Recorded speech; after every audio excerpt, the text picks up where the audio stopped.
over 230 episodes deep on this channel, and this is the first one, I believe, literally the first one where we are exclusively discussing Hermes. I feel like to most people, Hermes exists exclusively as a bag company, which is kind of bizarre because they have so many different product categories in which they offer exceptionally high quality stuff. Teacups, stuffed animals, pencil cases, blankets, horse saddles, you name it, they make at least a very elevated, luxurious version of that thing.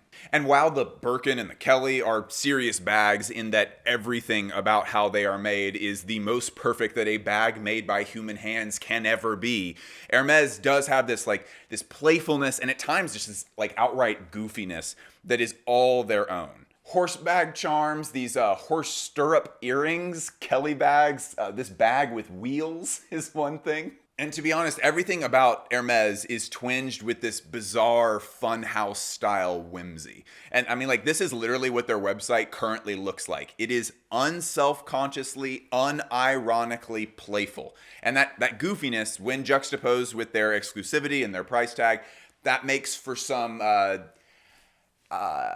there just isn't anything else like it in fashion. Next to none of that aligns with the designer Martin Margiela, who steered the creative ship at Hermes starting from April of 1997. I have learned a ton about this topic through Kat Debeau's brilliant book, Margiela, the Hermes Years. I've actually interviewed Kat Debeau before. She is the chief curator at the Mode Museum in Antwerp, which is the best fashion museum in the world. Pretty much any book that has Kat's name assigned to it is going to be a good book. I strongly encourage you to get this book or this book or this book. Kat's a genius. If she's involved, it's going to be good. When Martin Margiela was tossed into the creative director position at Hermes, nobody was expecting the work that actually ended up on the runway. It was pretty scandalous. So if you asked a fashion journalist in 1998, hey, what's the deal with this Martin Margiela guy? They would say something to the effect of, it's très unorthodox. There are lots of masks, spooky masks. Much of his work is quite très unsettling.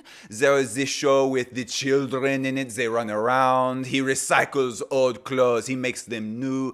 Much of his work is unfinished and très chic sloppy. I don't think it's any mystery here that I love Martin Margiela's work. We have done an entire series on Martin Margiela's work, but most people in the 90s just didn't understand why Hermes would hire Margiela in the first place. In the 1990s, Hermes definitely was less of a household name than it is now, but the perception among fashion people of what Hermes was basically the same as now. They are just the be-all, end-all of French craftsmanship and quality. So with that in mind, why is the guy who's more known for painting blue jeans, why is that the dude that's going into the creative director chair? And okay, this was the thing that kind of helped me to sort of understand the position here. I know that now Martin Margiela's work, like this stuff right here, this is baked into the fashion canon. This is untouchably classic now. It doesn't matter if you like it or not. This is part of our fashion history now. But back in 1998, Martin Margiela was thought of by many fashion people as a passing fad. And so by extension, they thought that Hermes was buying into that fad by hiring him. So understandably, a lot of people were pretty unimpressed with this appointment, and those who were happy about the appointment thought that Hermes was going to start looking more like this. Jean-Louis Dumas, who's the president of Hermes at the time, said of the appointment, quote, where is the quote? Oh, here we go. Quote, it is a very new energy into the Hermes machine, the volcano. He was a very dramatic man. The only interest I have in Hermes is tomorrow, the period to come, not the period that ends. Some of our customers will be shocked. Yeah, those Parisian ladies who lunch are gonna lose their lunch when they see Hermes get youth radicalized. Youth culture forever! Okay, that's enough anticipation. You wanna see what the new crazy creative director at Hermes put on the runway show to shock everybody? This, and this, and this, and then the really wacky look, this. I mean, obviously, it wasn't crazy at all. There was nothing crazy about it, not even a little bit. In fact, most reviews from the time just sort of talk about it like it's boring. Oh yeah, they're solid clothes if you want to go get something that has some nice textiles, but for the most part, why even have a CD if it's gonna look like this? The show was hosted in the Hermes Faubourg Saint-Honoré store. If you watch the full series that I do about Maison Martin Margiela, you'll know that Martin puts an extraordinary amount of emphasis on the lives of regular women. He always wants to celebrate those women exactly how they are. Martin brought that same philosophy over to the house of Hermes. And I guess in like Maison Margiela, that's not an ultra novel concept because it's kind of one of their founding principles. But over in the house of Hermes, this idea of emphasizing the beauty of women in their lives exactly as they are, that was a pretty novel concept over there. That was not a founding principle for Hermes. Put a pin in that because we're going to come back to it and I'll tell you how later. Let's talk about quiet luxury for a second. Undeniably, this thing is just a trend right now that people are like rushing to adopt when in fact it has actually just been like a genre of fashion for decades at this point. I'm just going to read them off here. Jill Sander, Max Mara, The Row, Brunello Cucinelli, Bottega Veneta, Laura Piana, Phoebe Philo, Acris, Kate, and most notably, of course, Hermes. This is not a new look in fashion, but we're currently experiencing such a heavy saturation of this stuff right now that it will undoubtedly become less popular over time. But we should know and understand that the brands that created this look have been around decades before this trend, and they will be around many decades after it is gone. Also, as just somebody who doesn't care about trends, hopefully I famously don't care about trends. Like Bliss Foster, famous trend bucker. What I do like about the quiet luxury search term on Pinterest is that it kind of encourages you to just go find a secondhand piece by The Row or something and then really treasure that thing long term. Just get something that's made of cashmere and then take care of it for a decade. This quiet luxury trend that is not all just a bad thing. But the idea, and this, we're still on Hermes, I promise. The idea behind the quiet luxury thing is that you like get your like nice, beautiful Hermes coat and that like proves the simplicity of it and the lack of adornment kind of proves like I'm in the club. I am a wealthy person. It's just interesting because before Martin came to Hermes, there were a lot of details about Hermes's ready-to-wear clothing that were not quietly luxurious at all.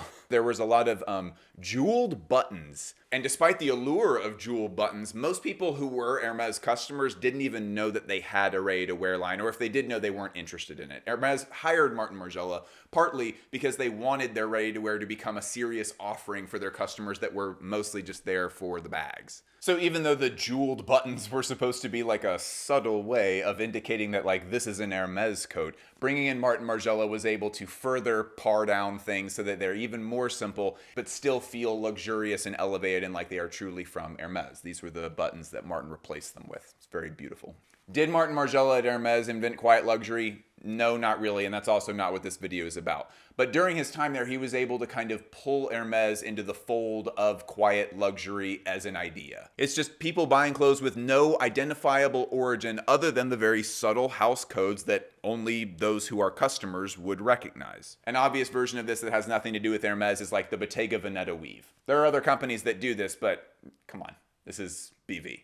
And for all of the well-actuallys that are emerging in the comments section as I speak here, I am aware that there are lots of Hermes products that have their logo on them. But prior to Martin Margiela being there were some items that had the logo, some items that didn't have the logo. The items that didn't have the logo oftentimes had things that made them very flashy in a way that is not congruent with our modern understanding of what luxury, truly luxurious houses have to offer in their high-end clothing. And we want to note something here specifically about the Hermes quota bags. Quota bags are the bags that you have to earn the right to buy. I'm not going to spend a lot of time on this, but for those who are unaware, that is the Birkin, the Kelly, which is the best one, and the Constance. So you essentially have to be an existing customer of Hermes in order to be offered to purchase one of these bags. And to defend the practice a little bit, it's because the bags resell for so much money, and there would be people who their full-time job was just going to Hermes, paying the money, taking it to a resale shop, dropping it off, going back to Hermes, paying the money, going to a resale shop and dropping it off. They don't want you to do that, obviously. They want the bag to be yours, and so you have to kind of earn a reputation with them as a customer before they offer you the bag. Some people hate this practice. Some people think it's really cool. I'm just telling you how it works. Actually, if you go to the Paris store, you'll find that more often than if you enter the line. The mythos behind how like difficult they are to get and their ability to be a more stable financial investment than most commodities and stocks,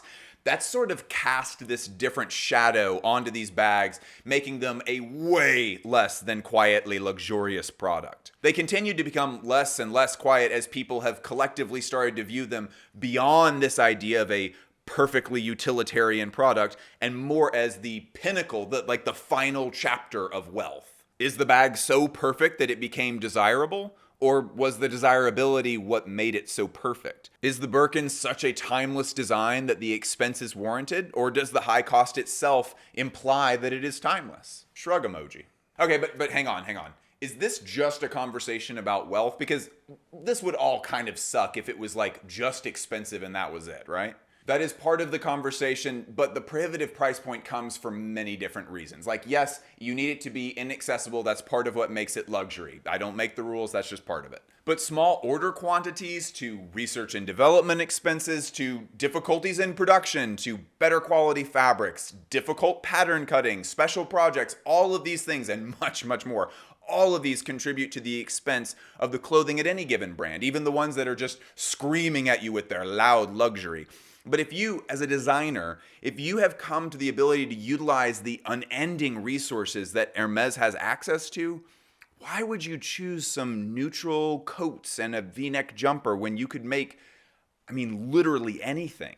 How can a brand that is so whimsical as to be known for something like this, like I keep using it, but it's so funny. How can a brand that makes this also be known for a look that looks like this? We cannot answer that question without answering another question. So let's look at why Hermes is the pinnacle of luxury. The goals of Hermes as a company are totally different from other companies. In an age of increased automation and CAD engineering, Hermes stands firm as a bastion of artisanship. You may know that Hermes has a super elaborate operation that involves thousands of artisans on their payroll that they train over the course of decades in various and relevant trades, even as the overall number of leather workers and saddle makers are in sharp and steep decline. Hermes owns their own facilities and schools so that their work lives up to their standard. And that is a standard, by the way, that they created, and it's a standard that I'm not sure any other brand in fashion can mimic. Hermes has done this by disregarding the innovations that created ease and efficiencies in modern manufacturing. First off, most, if not all, Hermes is handmade. So creating ease and efficiencies, it just doesn't apply. And secondly, at Hermes, there is no sense of failure. And that's actually a really interesting point here. There is no roster of products and new bag styles that a consultant has told them will make them money, so they try to put that out to varying success or failure, which is measured and then replicated the next season to maximum effect. It is all about reworking and reworking and redoing and reworking and redoing the product until it is perfect. Repetition.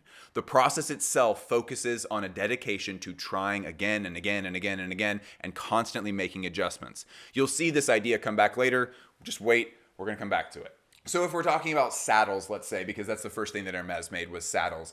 After you've made 1,000 saddles, because there's so many different parts to it, it's not a simple thing to make. Your 1,000th saddle is going to be better than your first saddle. And so you keep iterating and keep making it better. But then that skill set that allows you to make these incredibly finely crafted saddles, that same skill set will also help you make perfect leather bags. And it also turns out that it helps you to make really well-crafted clothes. Okay, so we're really good at making stuff at Hermes. Okay, so at Hermes, you're not then allowed to do something like this that's super wacky until you have so perfectly perfected making this. You got to earn the right to be transformative. The Kelly doll bag is a testament to this idea of having earned transformation.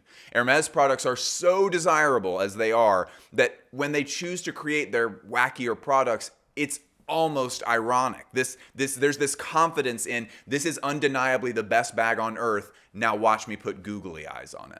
There are a few entities in the world that hate trends as much as I do, but Hermes is definitely one of them. But by putting such a huge emphasis on quality in their own work, it enables this newfound creative freedom with them. When they focus only on quality, they inevitably end up with simplicity. But the cool thing about that is that when you do quality as well as Hermes, you get to transcend to the other side of perfection.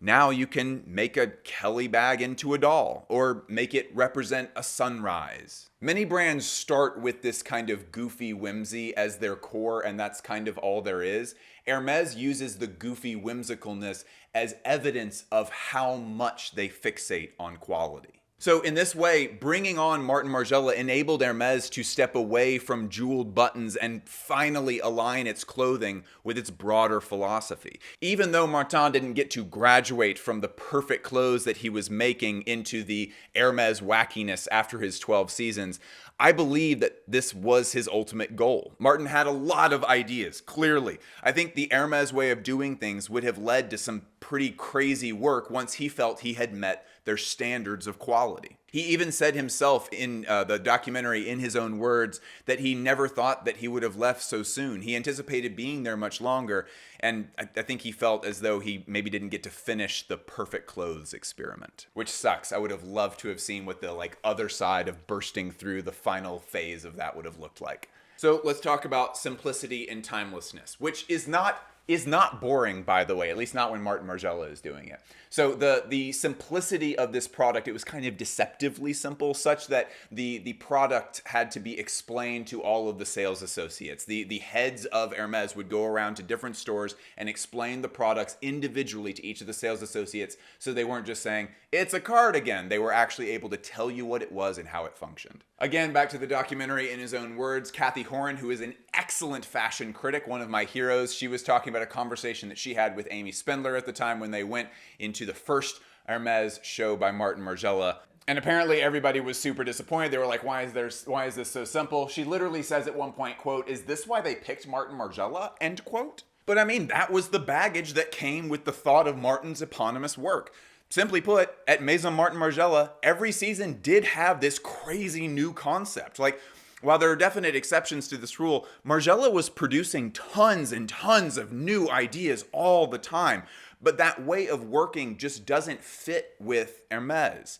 More importantly, it doesn't matter at Hermes. To start, this debut collection was full of hallmarks that would be repeated and fine-tuned over the course of Martin's 12 collection tenure.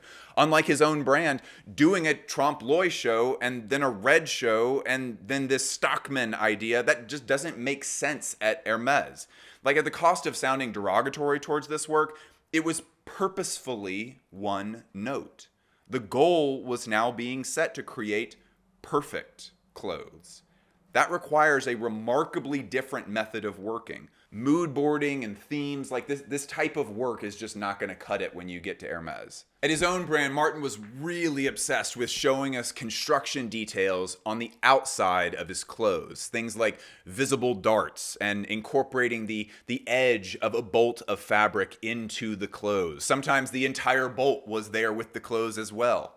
But in an attempt to make the clothing at Hermes a product of the same standards to which they develop everything else, Martin had to rethink the way he expressed his own design philosophy. At Hermes, the only way to challenge construction may be to eliminate all hints of garment construction entirely. So yeah, Martin had an unbelievably different approach at Hermes than he did to his own brand, but saying that they were completely dissimilar doesn't really help us either. For example, there's this one item that is called the verouse, that's just French for the word jacket. This item is something that Martin had actually done 2 seasons prior in fall '96. This is actually a good time to talk about that jumper. Unlike a traditional verouse that looks like this, it's reduced down to its most simple form, and it's stylized by elongating the neckline. So there is no collar, there are no fastenings.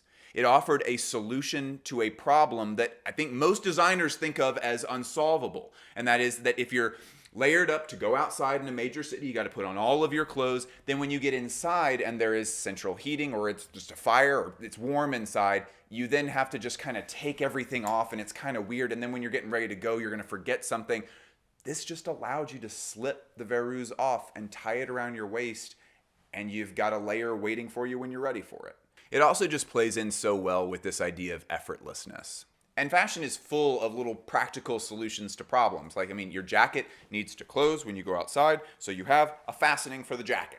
I don't have a Kelly or a Birkin with me, but it's much easier for your hand to hold on to a rounded leather handle rather than just a strap of leather. So they don't just have a strap of leather here that's attached. They roll the leather around batting or another piece of leather so that it has this nice feel to it and it's easier to hang on to. This bag is awesome, by the way. I carry this thing all the time. I've been street styled in that bag.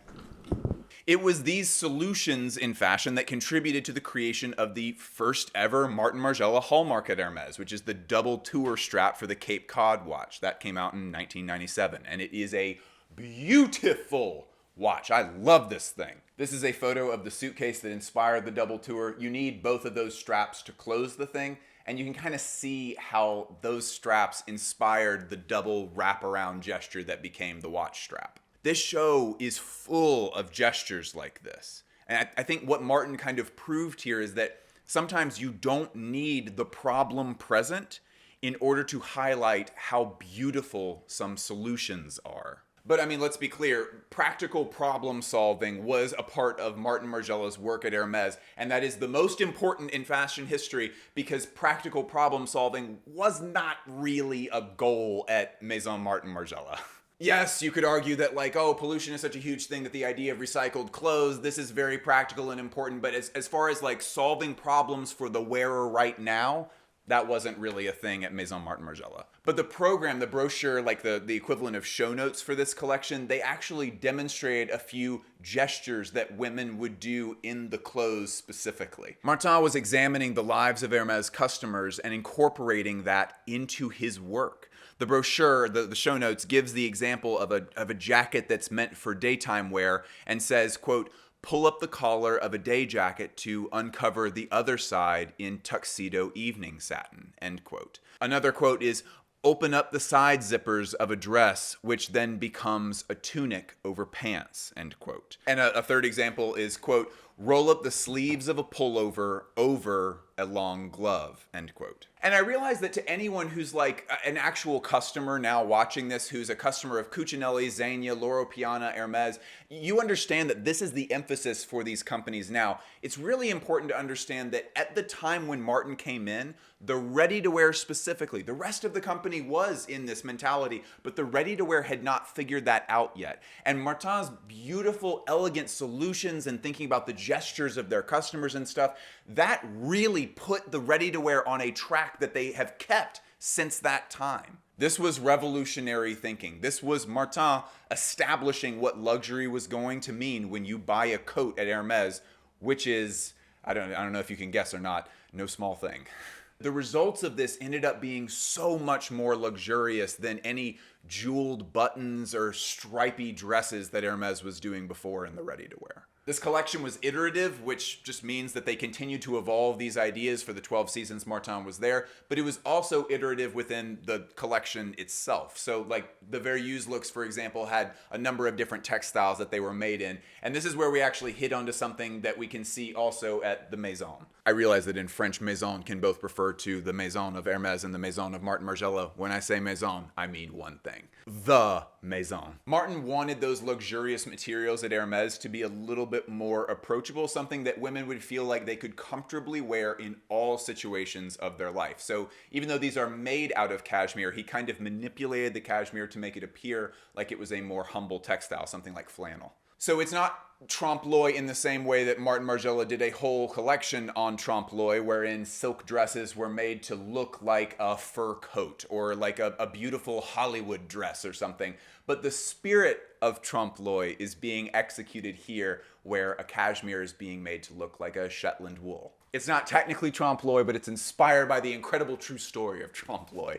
And all the knitwear in this collection really doesn't look that special until you consider how it's made, and then your brain blows up. So circular knitting, we've talked about this a few times on the channel. Circular knitting is difficult. So while Martin is getting used to all of the manufacturing at Hermes, he's getting shown around the facility, he sees a circular knitting machine for cashmere that they use to make the linings for gloves. There's a lot of like fine curves that you would need for the insides of gloves, and these machines were able to accomplish those curved edges inside gloves, but that's all they were using it for, was just the gloves. Martin had them convert that process to use that same type of machinery that they used for the lining of the gloves to make all of the curves that were necessary to make a regular sweater. And you can even see that with the overall shape and also the lack of the side seam if you look close enough at these knits. Why does he do this? To eliminate darts. If you are using circular knitting, you can have the sweater fit the wearer like a glove. Stop. It created a perfect fit without any visual indications of how it was put together.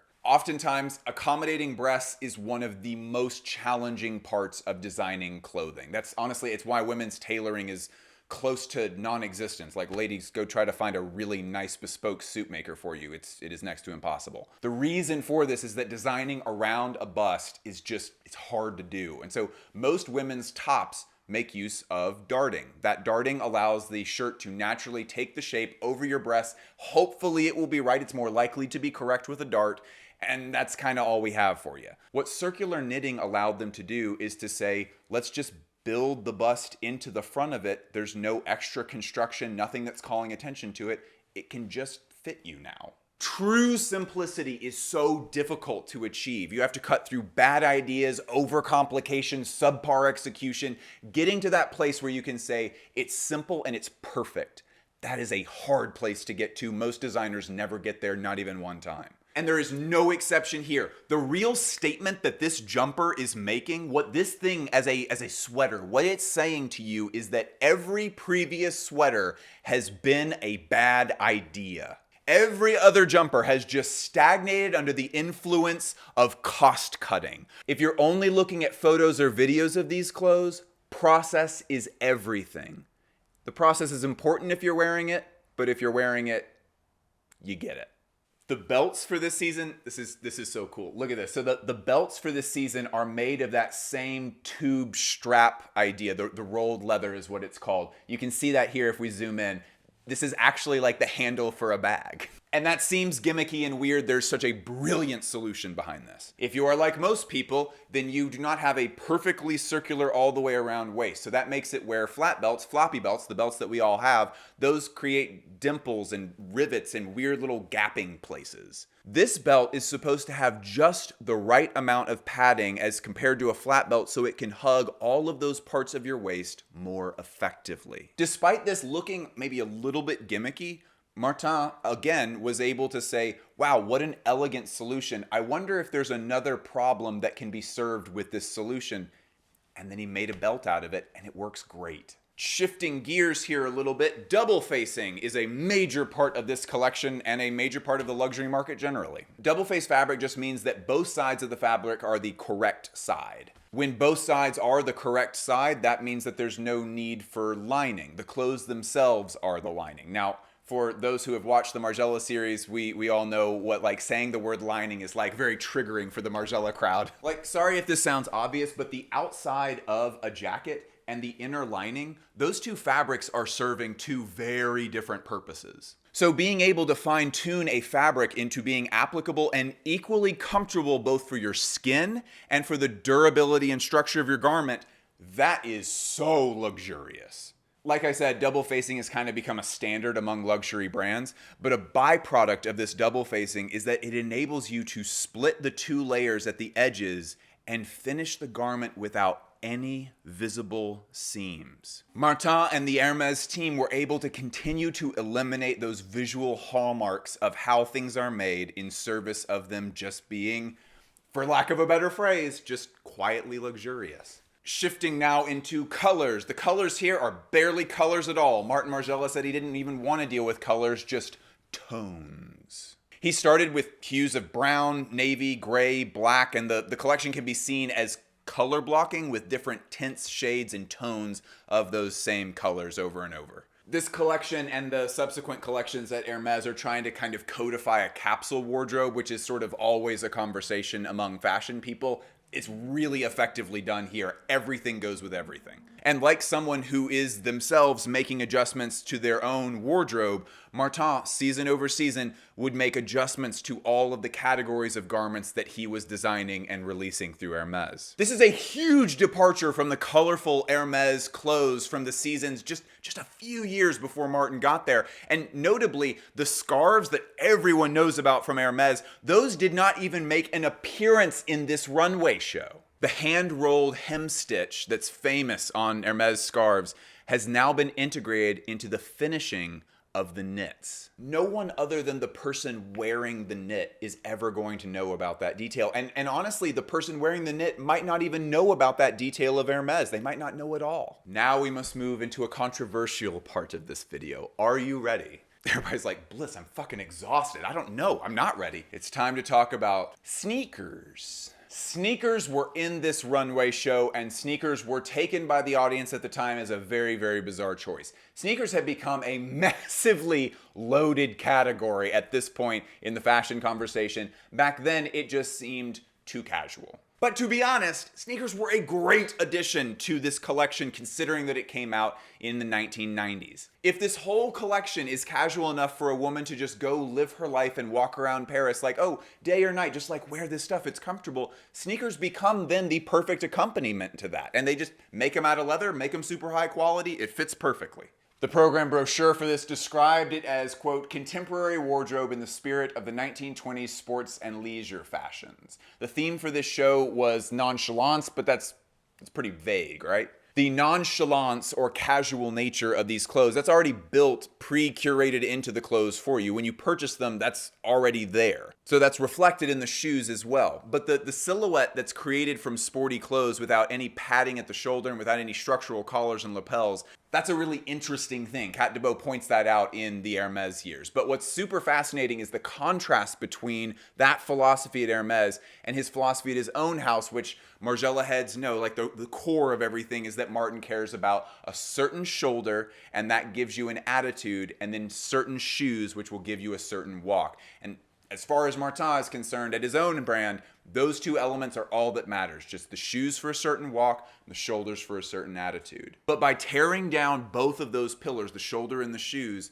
Martin was able to kind of serve his other experiment, and he was able to create perfect clothes by disregarding something that was such a core foundation to his design process at his own brand. There were other footwear offerings in the collection as well. They also had like riding boots and stuff, but the sneakers were really the thing that served the overall philosophy of the collection. Last but not least, this will be familiar to all bag obsessives watching this video. It is the little clochette that holds your keys on the Birkin and the Kelly models. What an elegant solution for holding your keys. Martin blew it up, make it a little bit bigger, make the strap a little bit longer. Now you wear it as a lanyard. This is maybe the single most like Margiela thing that he did here. It reminds me a lot of the cork necklace, which is literally just a cork on a regular piece of ribbon, or the farmer's necklace, which is a way less talked about piece that's still brilliant. It's a recreation of what farmers would use to approximate what time it was while they were out in the fields. It's a historic piece. Martin repurposed it, wrapped a ribbon around it, and sold it as a necklace. Again, this is one of the most Margiela gestures that he did during his time at the house. I love this.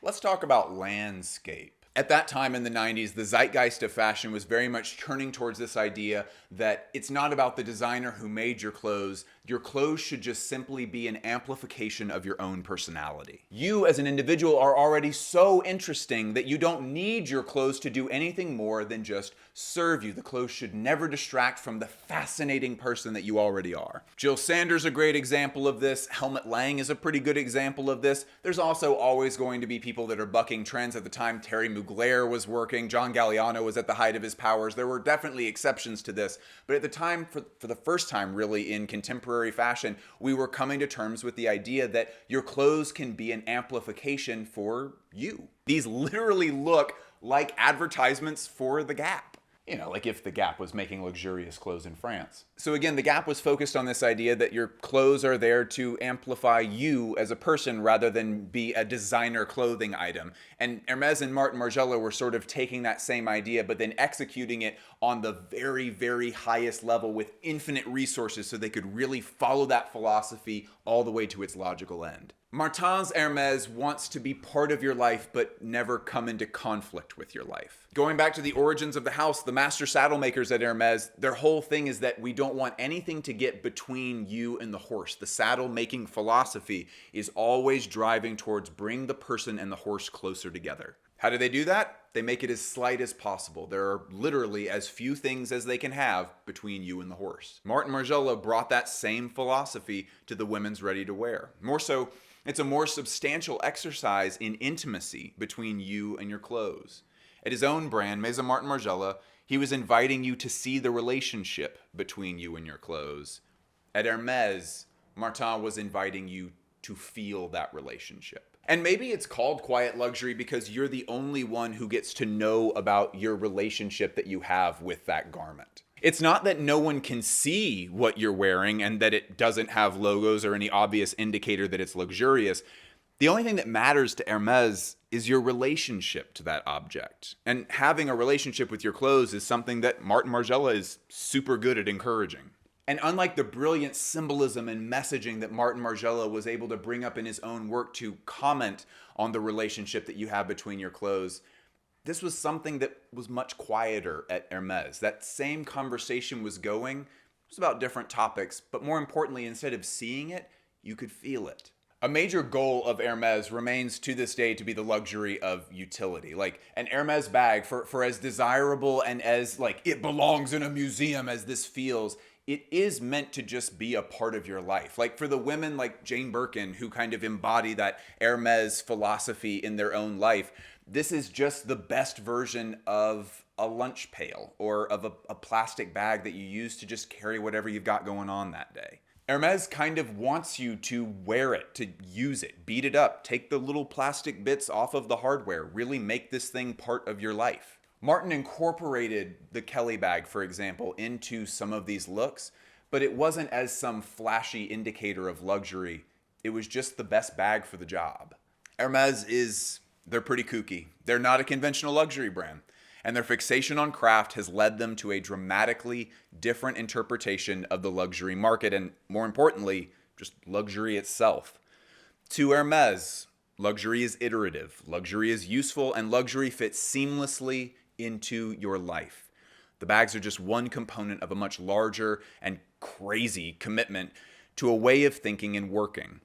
If you can look past the price point and the larger social ideas associated with this brand, what you do find is that it's just people who are committed to almost this delusion of perfection. And I mean that in the best possible way. You know what? I really appreciate you watching through that entire video. That means a lot to both me and Daniela. We love it when people actually watch all the way through.